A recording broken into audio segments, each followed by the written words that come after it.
یہ واقعہ تاریخ کی معتبر کتابوں میں درج ہے اور بہت مشہور و معروف ہے۔ کہا جاتا ہے کہ ادھم نامی ایک درویش قلندر تھے جن کا کوئی مستقل ٹھکانہ نہیں تھا، وہ ہمیشہ سفر میں رہتے تھے۔ اسی طرح سفر کرتے کرتے وہ بلخ شہر پہنچے اور شہر کے باہر ایک جھونپڑی بنا کر اس میں رہنے لگے۔ ایک دن کسی ضرورت کے تحت وہ شہر گئے۔ اتفاق سے اسی وقت بلخ کے بادشاہ کی بیٹی باغ کی سیر سے واپس آ رہی تھی۔ راستے میں شاندار انتظامات کیے گئے تھے۔ راستے کے دونوں طرف عورتیں اور بچے جمع تھے جو شہزادی کے استقبال کے لیے کھڑے تھے۔ ان کے ساتھ ادھم فقیر بھی ایک طرف ہو کر کھڑے ہو گئے۔ جب شہزادی کی پالکی ان کے برابر سے گزری تو تیز ہوا کی وجہ سے اچانک پالکی کا پردہ اٹھ گیا۔ ادھر فقیر کی نظر جب شہزادی کے رخ زیبا پر پڑی تو وہ دل و جان سے اس پر عاشق ہو گئے۔ خوشی خوشی وہ شہزادی کی سواری کے پیچھے بادشاہی محل تک جا پہنچے اور دیر تک باہر کھڑے رہے۔ جب سواری محل کے اندر چلی گئی تو انہوں نے ایک خادم سے پوچھا کہ یہ محل کس کا ہے اور اس پالکی میں کون سوار تھی؟ لوگوں نے بتایا کہ یہ شاہی محل ہے اور اس پالکی میں شہزادی صاحبہ سوار تھیں جو باغ کی سیر کے لیے تشریف لے گئی تھیں۔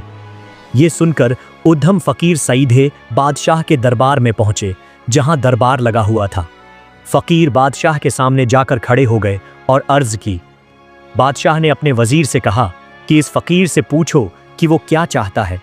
وزیر فقیر کے پاس گیا اور آنے کی وجہ دریافت کی۔ ادھم فقیر نے بغیر کسی خوف اور جھجک کے سارا ماجرا بیان کر دیا اور کہا، میں بادشاہ کی بیٹی سے شادی کرنا چاہتا ہوں۔ بادشاہ سے کہو کہ وہ اپنی بیٹی میری زوجیت میں دے دے۔ فقیر کی بات سن کر وزیر کو سخت غصہ آیا، لیکن شاہی آداب کے باعث خاموش رہا۔ وہ بادشاہ کے سامنے واپس آ کر چپ چاپ کھڑا ہو گیا۔ بادشاہ نے وزیر کے چہرے کے تاثرات سے اندازہ لگا لیا کہ کوئی غیر معمولی بات ہے۔ تب بادشاہ نے وزیر کو حکم دیا، بلا جھجک حقیقت حال سے مجھے آگاہ کرو۔ وزیر نے آداب بجا لاتے ہوئے عرض کی، جہاں پناہ، جو کچھ اس فقیر نے کہا ہے میری غیرت یہ بات گوارا نہیں کرتی کہ میں اسے اپنی زبان پر لاؤں۔ جب بادشاہ نے بار بار اصرار کیا تو وزیر نے فقیر کی کہی ہوئی بات منو ان بادشاہ کے سامنے بیان کر دی۔ بادشاہ یہ سن کر تھوڑی دیر خاموش رہا اور سر جھکا لیا۔ پھر اس نے ادھم فقیر کو اپنے سامنے بلایا اور پاس بٹھا لیا۔ بادشاہ نے اس کا حسب و نسب دریافت کیا۔ جب اسے فقیر کی عالی نسبی کا علم ہوا تو اس نے کہا، اے درویش، جمع خاطر رکھو، تمہاری عالی نسبی کی وجہ سے مجھے تمہارے ساتھ اپنی بیٹی کا رشتہ کرنے میں کوئی اعتراض نہیں، لیکن تھوڑا صبر کرو۔ میں پہلے شہزادی کی والدہ اور خود شہزادی سے مشورہ کر کے تمہیں جواب دوں گا۔ ادھم فقیر بادشاہ کے اس جواب سے خوش ہو کر اپنی جھونپڑی میں واپس آ گئے۔ ادھم فقیر نے 3-4 دن انتظار کیا اور پھر بادشاہ بلخ کے دربار میں حاضر ہوئے۔ سلام کرنے کے بعد وہ بیٹھ گئے۔ بلخ کا بادشاہ اپنی بیٹی کی شادی ادھم فقیر سے کرنے پر راضی تھا، لیکن اس کا وزیر کسی صورت اس بات کو قبول کرنے کے لیے تیار نہیں تھا کہ بادشاہ کی بیٹی، جو کہ ایک شہزادی ہے، ایک فقیر سے بیاہ ہی جائے۔ بادشاہ نے وزیر کو بہت سمجھانے کی کوشش کی، لیکن جب وزیر اس بات پر متفق نہیں ہوا تو بادشاہ نے کہا، میں نے اس فقیر سے وعدہ کر لیا ہے، اب اس کے خلاف کیسے جا سکتا ہوں اور کیسے انکار کروں؟ مجھے اس صورتحال پر بہت ندامت محسوس ہوتی ہے۔ وزیر نے جواب دیا، جہاں پناہ، یہ معاملہ آپ مجھ پر چھوڑ دیں، آپ خود کچھ نہ کہیں، باقی سب میں دیکھ لوں گا۔ وزیر نے ایک منصوبہ تیار کیا، شاہی خزانے سے سب سے قیمتی اور نایاب موتی نکالا اور ادھم فقیر کے سامنے پیش کر دیا۔ پھر وزیر نے کہا، اگر تمہیں بادشاہ کی بیٹی سے شادی کرنی ہے تو اس کی ایک شرط ہے۔ شرط یہ ہے کہ اس طرح کا ایک اور موتی لا کر دو تاکہ یہ جوڑا بن سکے اور شہزادی کے گوشوارے تیار کیے جا سکیں۔ ادھم فقیر نے وزیر کی یہ بات سنی اور کہا، اچھا، یہی چاہیے؟ وزیر نے کہا، ہاں بالکل، ایسا ہی ایک اور موتی چاہیے۔ ادھم فقیر نے وزیر سے پکا وعدہ لیا اور وہاں سے روانہ ہو گئے۔ فقیر کو معلوم تھا کہ اس طرح کے نایاب موتی دریا سے نکالے جاتے ہیں، لہٰذا وہ دریا کے کنارے پہنچ گئے۔ دریا کے کنارے پہنچ کر ادھم فقیر دریا کا پانی باہر نکالنے لگے۔ کھانا، پینا، سونا سب کچھ بھول گئے اور صبح و شام اسی کام میں مشغول رہے، یہاں تک کہ اللہ کے حکم سے حضرت خضر علیہ السلام وہاں تشریف لائے اور درویش سے پوچھا، اے درویش، اللہ تعالیٰ نے تیری محنت کو قبول فرما لیا، اب ہاتھ روک لے، مجھے اللہ نے تیرے پاس بھیجا ہے تاکہ تیری مراد پوری کروں، بتا تو کیا چاہتا ہے؟ उधम फकीर ये सुनकर बहुत खुश हुए। हजरत खुज़र अलैहिस्सलाम को सलाम पेश किया और अर्ज की, ऐ नबी खुदा, आपने मुझे मेहनत से क्यों रोका? चंद लम्हे भी अगर ज़ाये हो गए तो मुझे अपनी नाकामी का खदशा है। हजरत खुज़र अलैहिस्सलाम ने फरमाया, ऐ दरवीश, अगर तुम 1000 साल तक भी दरिया से पानी निकालते रहो तो ये दरिया खशक नहीं होगा। बेहतर ये है कि तुम अपनी ख्वाहिश बयान करो ताकि अल्लाह अज़्वजल इसे आसान फरमाए। उधम फ़कीर ने अपनी पूरी दास्तान हज़रत खुज़र अलैहिस्सलाम के सामने बयान कर दी। हज़रत खुज़र अलैहिस्सलाम ने फरमाया, यहाँ सुकून से बैठ जाओ, अल्लाह के हुक्म से तुम्हारे सामने इतने ज़्यादा मोती ढेर कर दूंगा कि तुम उन्हें ले जाने के काबिल भी नहीं रहोगे। उधम फ़कीर खामोश होकर बैठ गए। फिर हज़रत ख़िज़र अलैहिस्सलाम गायब हो गए। इसी वक्त दरिया में तलातुम पैदा हुआ, लहरें बुलंद होने लगें और दरिया उभरने लगा। बेशुमार मोती और सीपियां दरिया के किनारे जमा हो गईं। फिर गैब से एक आवाज़ आई, ए दरवीश, जितने मोती लेना चाहते हो यहां से ले लो। उधम फ़कीर ने सजदा शुक्र अदा किया और दौड़कर सीपियों से मोती निकालने लगे। उन्होंने अंडे के बराबर 12 नायाब और कीमती मोती चुने जो किसी भी बादशाह के खजाने में मौजूद नहीं हो सकते थे। उधम फ़कीर इन मोतियों को लेकर बल्ख शहर वापस आ गए। रात किसी तरह अपनी झूनपड़ी में गुजारी। सुबह होते ही नमाज और वज़ाइफ से फारिग होकर बादशाह के दरबार में हाजिर हो गए। उन्होंने वो 12 मोती बादशाह के सामने रख दिए और कहा, आपने मुझसे सिर्फ एक मोती की फरमाइश की थी, लेकिन अल्लाह ने मुझे इतने ज़्यादा मोती अता किए कि अगर आप उन्हें देखें तो आपकी आंखें खैरा हो जाएं। आधी रात का सुनाटा हर सो छाया हुआ था, लेकिन उसकी बेकरारी में लम्हा बह लम्हा इजाफा हो रहा था। बेचैनी हद से बढ़ी तो वो बेलचा थामे मकबरे की तरफ रवाना हो गया। पहरेदारों की नज़रों से बचते हुए दब्बे कदमों खीमों के दरमियान से गुजरता हुआ वो अपनी महबूबा की कब्र तक पहुंचा। धड़कते दिल के साथ उसने जल्दी जल्दी कब्र खोदी और जब वो नर्म मिट्टी हटाता गया तो शहजादी का बेजान जिस्म सामने आ गया। तड़पते दिल, कानिपते हाथों के साथ उसने लाश को निकाला, कब्र को दोबारा पहले जैसा दुरुस्त किया और शहजादी के जसद को अपने कंधे पर डालकर अपनी झोंपड़ी की तरफ रवाना हो गया। झोंपड़ी में पहुंचकर उसने शहजादी के बेजान जिस्म को दीवार से लगाकर बैठा दिया और खुद उसके सामने बैठकर टकटकी बांधकर उसे देखने लगा। चांदनी रात की मध्यम रोशनी में उसका चेहरा पहले से भी ज्यादा हुसैन लग रहा था, मगर इस हिस्न में जिंदगी की रमक न थी। वो अभी शहजादी के चेहरे को टिके जा रहा था कि अचानक बाहर कदमों की आहट सुनाई दी। वो घबरा गया, कहीं ये बादशाह के जासूस तो नहीं। ये सोचकर वो फौरन झोंपड़ी के तहखाने में जाकर छिप गया। कुछ देर बाद दरवाजा चरचराते हुए खुला और एक अजनबी अंदर दाखिल हुआ। वो एक बूढ़ा हकीम था जो बल्ख शहर से आया था, मगर रात ज्यादा होने की वजह से शहर के दरवाजे बंद हो चुके थे। ठिकाना न मिलने के सबब वो किसी पनाहगाह की तलाश में था। झोंपड़ी में रोशनी देखकर वो ये सोचकर अंदर आया कि शायद ये किसी दरवीश का आस्ताना हो, मगर अंदर दाखिल होते ही वो हैरत में डूब गया। दीवार के सहारे एक हुसीन और जमील दोशीज़ा बैठी थी, जिसकी खूबसूरती तिलस्माती मालूम हो रही थी, मगर उसके चेहरे पर जिंदगी के आसार न थे। हकीम ने तजब्जब के आलम में उसका तबी मायना किया। नब्ज चेक की तो उसे एहसास हुआ कि ये लड़की मुर्दा नहीं बल्कि सुबात के मर्ज में मुब्तला है, एक ऐसी बीमारी जिसमें इंसान मुर्दा मालूम होता है मगर दरहकीकत वो जिंदा होता है। हकीम ने फौरन अपने थैले से एक खास दवा निकाली, शहजादी के बाजों से थोड़ा सा खून निकाला और दवा लगा दी। कुछ ही लम्हों में शहजादी ने आंखें खोल दी। जैसे ही उसने होश में आकर अपने सामने एक अजनबी को देखा, वो घबरा गई और लरजती आवाज में बोली, मैं यहाँ कैसे आई हूँ? हकीम ने शफकत भरे लहजे में कहा, बेटी, मैं खुद नहीं जानता। मैं तो एक मुसाफिर हूँ, रात गुजारने के लिए पनाहगाह तलाश कर रहा था कि इस झोंपड़ी में रोशनी देखकर आ गया। यहाँ कोई नहीं था, बस तुम्हें देखा, तुम्हारे मर्ज को पहचाना और अल्लाह के करम से तुम्हें शफा मिल गई। लेकिन अब तुम मुझे बताओ, तुम कौन हो, यहाँ कैसे आए और तुम्हारे साथ क्या वाकया पेश आया? इसी दौरान झोंपड़ी के एक कोने से आहट हुई। दरवीश कलंदर जो तहखाने में छिपे हुए थे बाहर निकल आए और हकीम पर नजर पड़ते ही उनके करीब जा बैठे। हकीम ने उनसे हकीकत हाल दरियाफत की, जिस पर दरवीश ने तमाम माजरा आगाज से अंजाम तक तफसील से बयान कर दिया। हकीम कुछ देर खामोशी से सब कुछ सुनता रहा, फिर मुस्कुराते हुए बोला, अल्लाह की मसलहतें निराली हैं, जो होता है बेहतर ही होता है। कुछ दिनों बाद दरवीश कलंदर और शहजादी को निकाह के मुकद्दस बंधन में बांध दिया गया। दोनों ने झोंपड़ी में रहना शुरू कर दिया और अल्लाह ने उन्हें एक खूबसूरत और सालेह बेटे से नवाजा, जिसका नाम इब्राहीम रखा गया। इब्राहीम बड़ा होने लगा और बचपन से ही ज़हानत व फतानत के जौहर दिखाने लगा। वालिदैन ने उसे एक मकतब में तालीम हासिल करने के लिए दाखिल करा दिया। एक दिन बल्ख के बादशाह का मकतब के करीब से गुजर हुआ।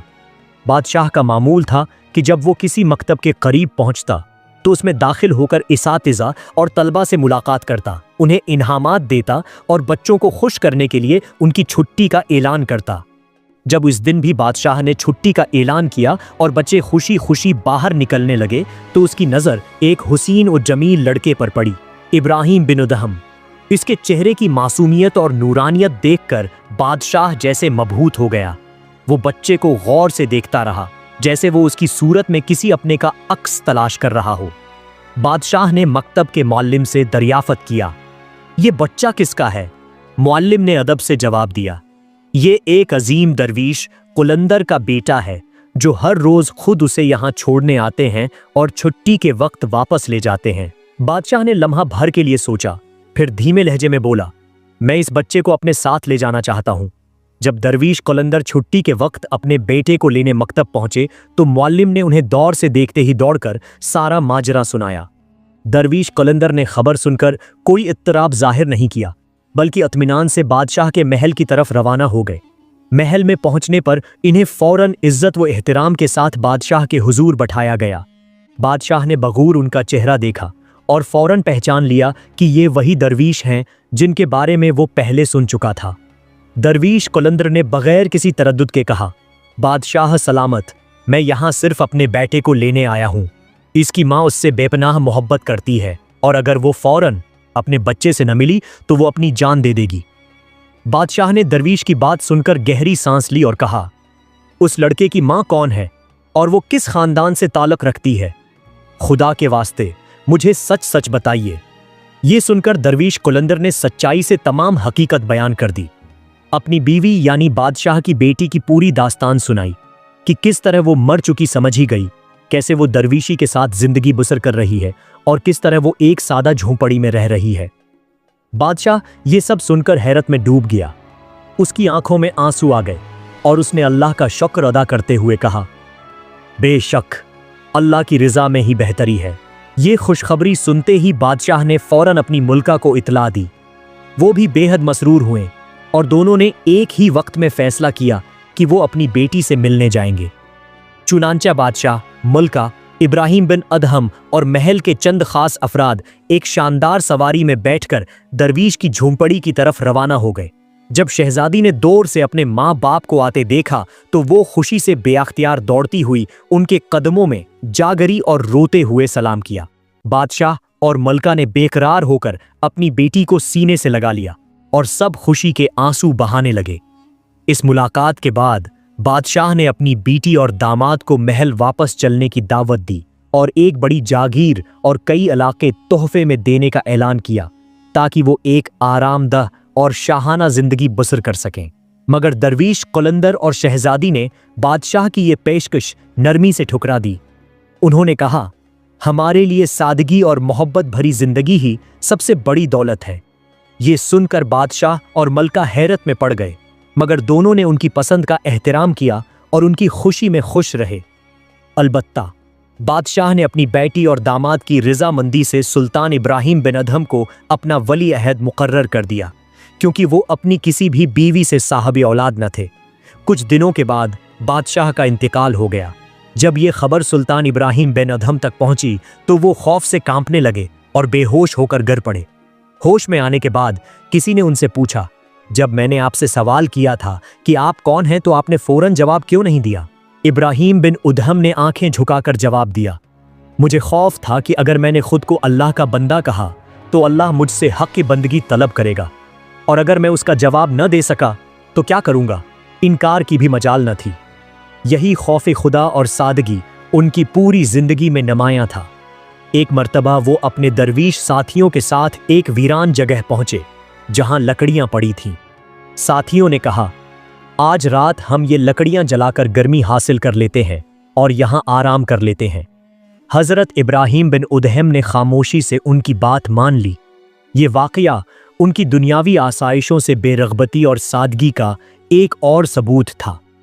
एक और मर्तबा हज़रत इब्राहीम बिन उदहम बीतुल मुक़द्दस में इबादत के लिए पहुंचे। क्योंकि वहां रात गुजारने की इजाज़त न थी, इसलिए उन्होंने खुद को एक बोरी में छिपा लिया ताकि कोई उन्हें देख न सके।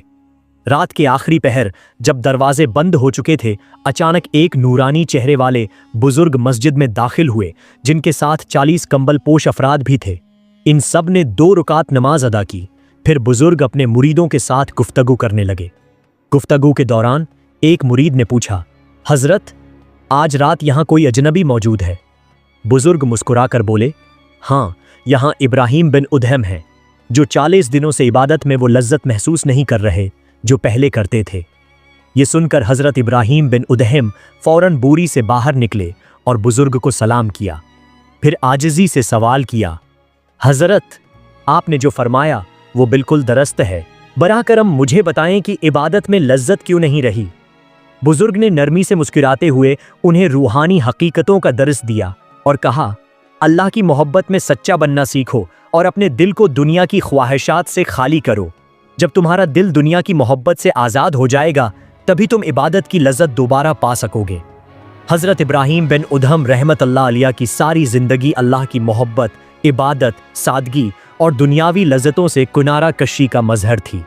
उनकी एक और नसीहत बहुत मशहूर हुई जब एक शख्स उनके पास नसीहत लेने आया। हज़रत ने फरमाया, जो बंद है उसे खोलो और जो खुला है उसे बंद करो। वो शख्स हैरान होकर बोला, हज़रत, मैं इस बात को नहीं समझ पाया, वजाहत फरमाइए। हज़रत ने फरमाया, रुपए की थैली जो बंद है उसे खोलो यानी सखावत करो, और जो ज़बान खुली है उसे बंद करो यानी कम बोलने की आदत डालो। जब तक तुम अपने आप को फ़कीर, अपनी बीवी को बीवा और अपने बच्चों को यतीम न समझो, तुम अल्लाह वालों की सफ़ में नहीं बैठ सकते। यही रूहानी हकीकतें उनकी सादगी, इबादत और दरवीशी के तर्ज ज़िंदगी को वाज़ेह करती हैं। हज़रत इब्राहीम बिन उदहम हमेशा अल्लाह की रिज़ा की जिस्तजू में रहे और इसी मकसद के तहत दुनियावी राहतों को तुर्क कर दिया। उनके 2 जलील अल कदर खुलफा थे, हज़रत ख्वाजा हुज़ैफ़ा अल मुराशी रहमतुल्लाह अलैह और हज़रत ख्वाजा शफ़ीक बल्खी रहमतुल्लाह अलैह, जो उनकी तालीमात से फैज़ याब हुए और तसव्वुफ़ के अजीम रहनुमा बने। हज़रत इब्राहीम बिन उदहम रहमतुल्लाह अलैह की ज़िंदगी का एक ऐसा पहलू भी था जहां उन्हें कहीं भी करार नहीं आता था। वो हमेशा लोगों की नज़रों से छिपे रहते थे, क्योंकि उनका मकसद सिर्फ़ और सिर्फ अल्लाह की रिज़ा और उसकी क़ुर्बत हासिल करना था। आपकी ज़िंदगी एक रोशन मिसाल है कि जब कोई इंसान अल्लाह के रास्ते पर चलता है तो वो दुनिया की लज़्ज़तों और फ़ानी चीज़ों से कुनारा कशी अख्तियार कर लेता है और अपनी पूरी ज़िंदगी अल्लाह की रिज़ा के लिए वक्फ कर देता है। हज़रत इब्राहीम बिन उदहम रहमतुल्लाह अलैह की वफ़ात का वक्त भी रूहानियत से भरपूर था। बाज़ रवायात के मुताबिक आपका मकबरा बगदाद में है, जबकि कुछ रवायात के मुताबिक आपका वसाल शाम में हुआ। ताहुम मुस्तनद रवायत यही है कि हज़रत इब्राहीम बिन उदहम रहमतुल्लाह अलैह हज़रत लूत अलैहिस्सलाम के मकबरे के करीब एक गार में क़ियाम पजीर थे और वहीं आपका वसाल हुआ। आपका वसाल 26 जमादी इलावली 280 हिजरी में हुआ। आपके वसाल के वक्त एक गैबी आवाज़ सुनाई दी जिसमें ऐलान किया गया, ये अल्लाह का बंदा था और अल्लाह की मोहब्बत में दुनिया से रुखसत हो गया।